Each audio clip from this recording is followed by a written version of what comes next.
Hello, it's Alex, the Bookubus. Today I'm going to be sharing with you my November TBR, and yeah, I set a TBR because I am going to be joining in with two readathons that are happening in November. The first one is Nostalgic November, hosted by the wonderful Kelsey over at Slime and Slashers, and the other one is Evilathon, hosted by the lovely Kasha over at Kasha's Book Cemetery. If you aren't following them both, then yeah, get yourselves over there. They're both awesome. I will leave links to their channels. And I will say there are a few prompts that I don't have books for. And then the handful of books that I have selected, I'm using for multiple prompts. Because yeah, I wanted to be realistic in what I think I can accomplish in the month. So hopefully I'll be able to get to all of these books. There are 6 books in total. One of them is a long one. So yeah, anyway, I figured I would go through each prompt for each readathon and yeah, tell you which book I'm going to be reading for it. So we'll start off with Nostalgic November, and the first prompt is Nostalgic Technology. Read a book or story featuring older technology on the cover or in the story. So think cassette tapes, arcade machines, VHS tapes, Walkman, etc. And I am going with Party Line by A. Bates, which features a rotary telephone on the cover, so I think that works for nostalgic technology. Yeah, I feel like they're pretty much obsolete now. I'm sure some people still use them, but I know I haven't had a landline in years.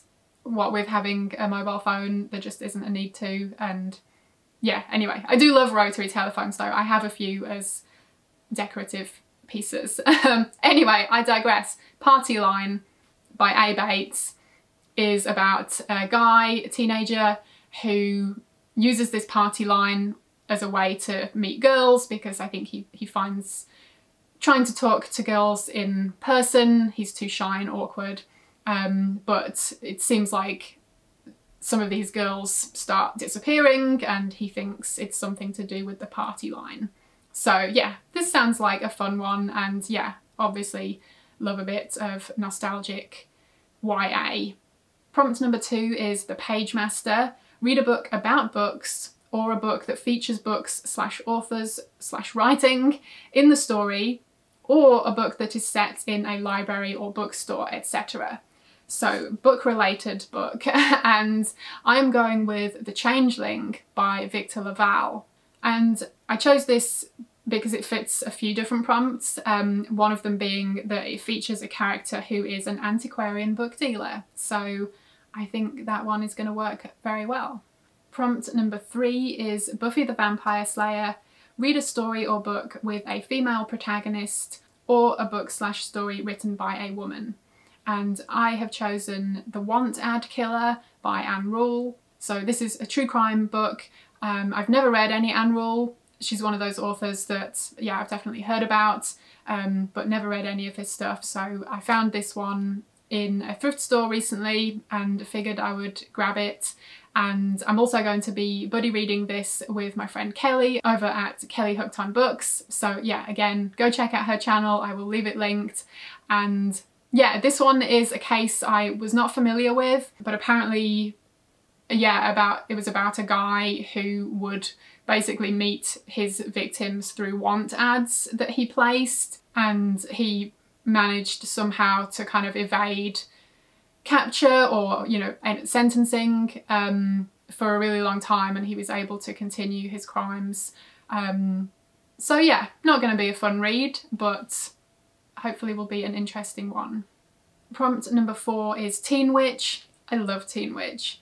And this is to read a book with magic or magical elements, magical items, wizards, sorcerers or witches. And this one is going to be The Changeling, again by Victor LaValle, which I'm kind of bending this one slightly, but the synopsis for The Changeling does say something about an enchanted world. So I'm going to say, you know, that is somewhat magical. So yeah, we're going to go with that. Prompt number 5 is retro/vintage mood read. read any book published in the year 2000 or earlier, or read any book set in the 90s or earlier. And yeah, two that I've already mentioned. Party Line was released in 1989 and The One-Tad Killer was released in 1983. So yeah, I've already got a couple of books that will work for this prompt. And prompt number 6 is The Nightmare Before Christmas. Read a book or story set at or around Christmas or Halloween time, or a book or story with Christmas or Halloween vibes.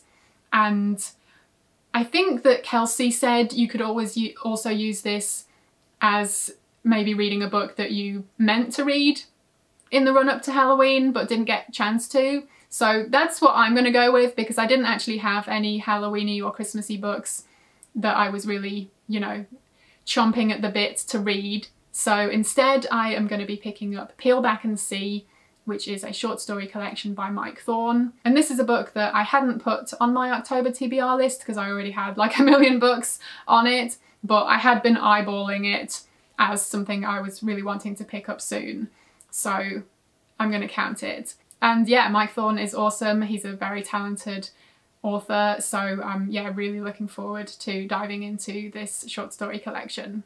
Prompt number 7 is Fern Gully. Read a book featuring nature on the cover or as a setting in the story, i.e. set in the woods or forest, desert, snow, mountains, etc. And I'm going with The Changeling again because there's lots of trees on the cover, so we will see if that's actually a part of the story or not, but it's on the cover, so it works. Okay, number 8 is Toy Story. Read a book or story featuring toys or dolls in the story or on the cover. And yeah, this is one I didn't have a book picked for. Yeah, there just wasn't anything jumping out at me to fit this prompt, so I'm going to skip this one. But prompt number 9 is Boy Meets World. Read a coming of age book or a book in which a child or children has or have to beat all odds to triumph over evil or to beat a killer. And I have picked Battle Royale by Koshin Takami, and this is a book I've been meaning to read for ages, and yeah, it was one that I was like, I must read this by the end of the year. So yeah, now is a perfect time. And this is about a group of teenagers who have to basically battle each other in a, you know, only one can survive type situation. So yeah, I think this one works. And prompt number 10 is a bonus or replacement prompt. So I guess I'm using this one to replace the Toy Story prompt. And this is to read a book with neon on the cover. And I'm going to go with Monster by Christopher Pike. And yeah, definitely got a jazzy cover, which is amazing. And this was one that I found at a library book sale recently and was just like beside myself. I was so happy to find it because this is a Christopher Pike book that I've really been wanting to read, but I've just never stumbled upon it. I haven't even had a chance to do a book haul video yet with my recent finds, but hopefully I will get a chance to do that before too long.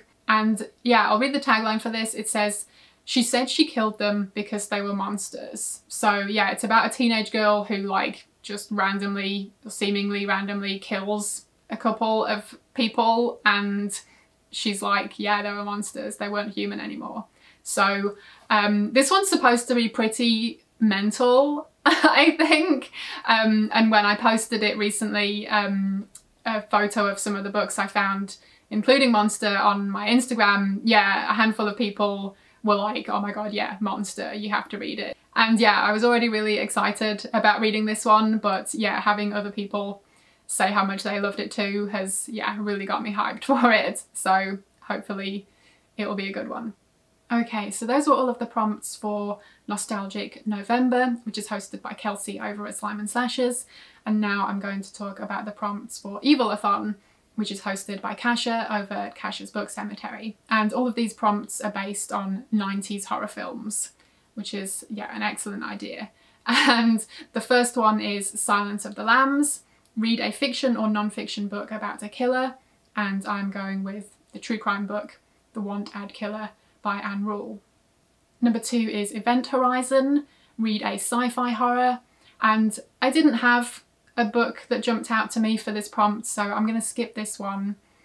But number 3, The Blair Witch Project, read a book about a legend. I'm going with The Changeling. I feel this is, yeah, maybe bending the prompt slightly, but it's about the kind of folklore of a changeling, which I'm going to read the dictionary definition of.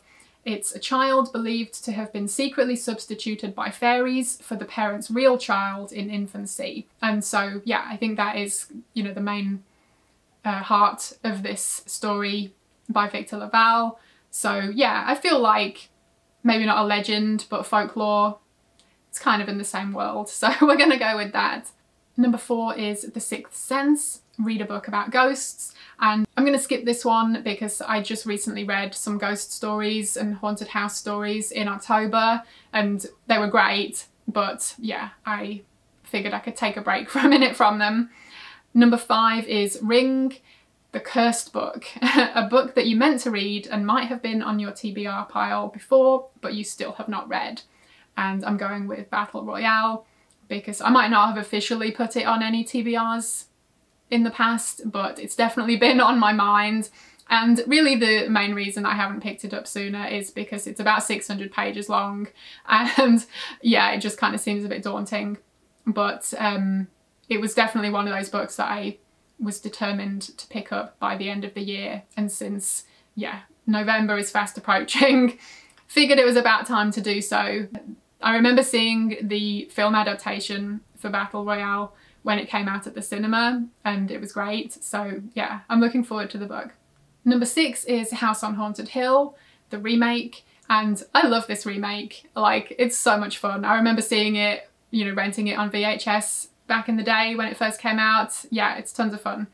And this is to read a book that follows a group of people. They can be strangers or friends, and this again is Battle Royale because, yeah, it's basically a group of school children.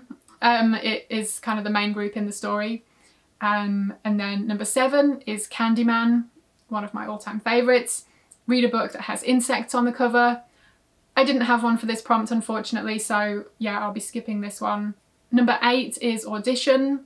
Pick a book that was recommended to you, and I'm going with Monster by Christopher Pike. And this one was on my radar anyway, but yeah, the fact that recently some people have recommended it to me, yeah, it just adds to my excitement for it. So yeah, we'll go with that one.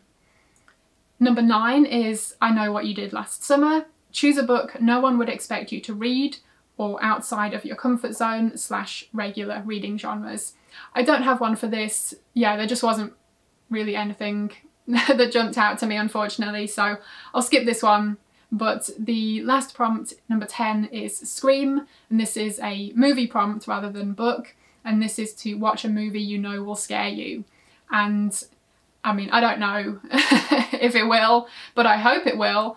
And this is a recent release called She Will, directed by Charlotte Colbert, or Colbert. I'm not sure how they pronounce it, but I'll read you the synopsis here. It says, Veronica, an ageing film star, retreats to the Scottish countryside with her nurse Desi to recover from a double mastectomy. While there, mysterious forces give Veronica the power to enact revenge within her dreams. So yeah, I don't know whether it is going to be scary necessarily, but it definitely looks creepy. I saw the trailer a while ago and it definitely sounds interesting, so I'm gonna give this one a go. So that is my TBR for November. Yeah, it's a shame I couldn't pick more books to fit more prompts and do them all, but yeah, I feel like I need to be realistic. And yeah, like I say, Battle Royale is a really long one, so yeah, that's definitely going to take up a chunk of time. But I'm really excited about all of these books that I've picked, and yeah, really looking forward to reading them, and I will of course report back with my thoughts. And yeah, let me know if you've read any of these. Definitely let me know if you are going to be joining in with either of the readathons. I am very much looking forward to doing so, and yeah, like I said, I will leave links to the relevant channels and their announcement videos, so you can, yeah, get all of the necessary details. Yeah, both of the readathons are for the whole of November, so yeah, you've got the whole month to dive in to all of those prompts, and yeah, it's going to be a lot of fun. So that is it for this video. Thank you ever so much for watching. I hope you enjoyed it, and hopefully I will see you again in my next one. Bye!